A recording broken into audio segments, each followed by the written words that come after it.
Il existe un ennemi que la plupart des gens ne voient jamais arriver. Il ne fait pas de bruit. Il ne provoque pas de douleur immédiate. Et pourtant, il vole chaque année un peu plus de force, d'énergie et d'indépendance. Cet ennemi s'appelle la sarcopénie. La sarcopénie, c'est la perte progressive de la masse musculaire et de la force. Ce phénomène ne commence pas à 70 ans, ni même à 60. Il débute souvent dès 30 ou 40 ans, lentement, presque invisiblement. Au début, on ne remarque rien. On se sent encore en forme. On se dit que c'est normal d'être un peu plus fatigué, un peu moins rapide, un peu moins fort.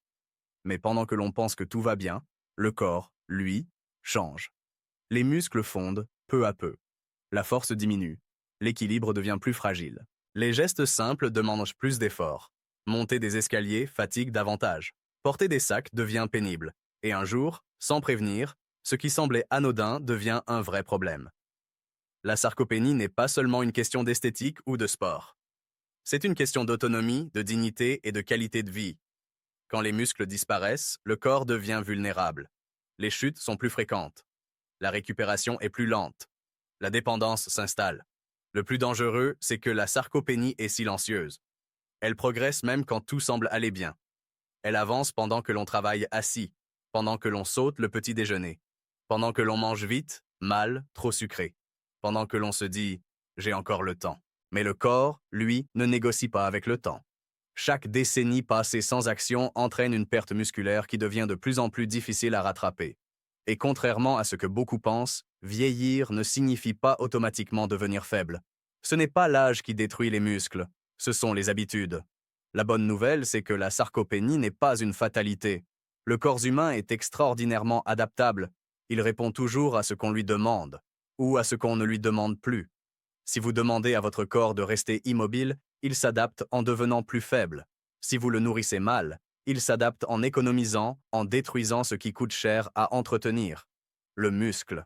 Mais si vous lui demandez de se renforcer, de se nourrir correctement, de bouger régulièrement, il répond. Ce chapitre n'est pas là pour faire peur. Il est là pour ouvrir les yeux. Comprendre l'ennemi est la première étape pour reprendre le contrôle. Parce que la vraie question n'est pas « vais-je vieillir ?» La vraie question est « comment vais-je vieillir ?» Fort ou fragile, autonome ou dépendant, acteur de votre santé ou simple spectateur. Et tout commence par la prise de conscience. Les habitudes qui vous affaiblissent sans que vous le sachiez. La plupart des gens pensent que la perte de force arrive brutalement, à cause d'une maladie ou d'un accident. En réalité, elle vient rarement d'un seul événement.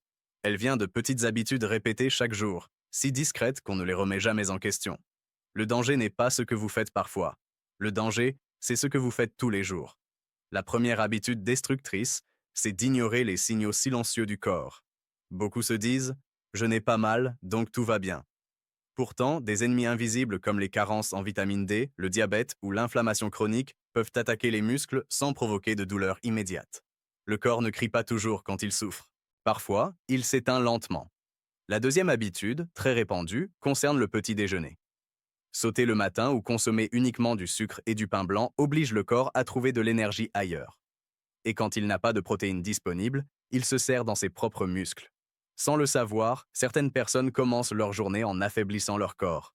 Le sucre raffiné est un autre ennemi majeur. Présent partout, il provoque une inflammation constante. Cette inflammation agit comme un feu lent qui consume les fibres musculaires. Ce n'est pas un effet immédiat, mais un processus cumulatif. Jour après jour, le muscle perd sa qualité, sa force, sa capacité à se réparer. La déshydratation joue aussi un rôle clé. Les muscles sont composés en grande partie d'eau. Sans une hydratation suffisante, ils deviennent rigides, moins performants, et les nutriments circulent mal. Beaucoup pensent boire assez, alors qu'ils sont en déficit chronique depuis des années. Une des habitudes les plus destructrices reste l'évitement de l'entraînement de force. Après 30 ans, le corps perd naturellement du muscle s'il n'est pas stimulé.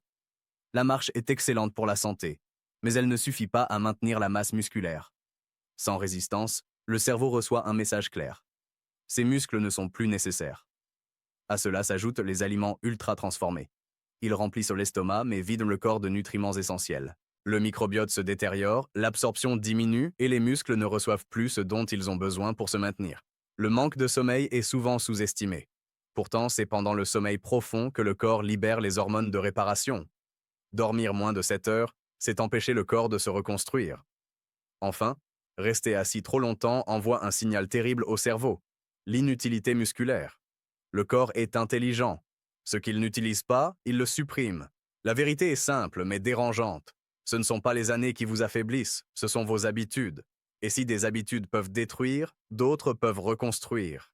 C'est exactement ce que nous allons voir dans le prochain chapitre.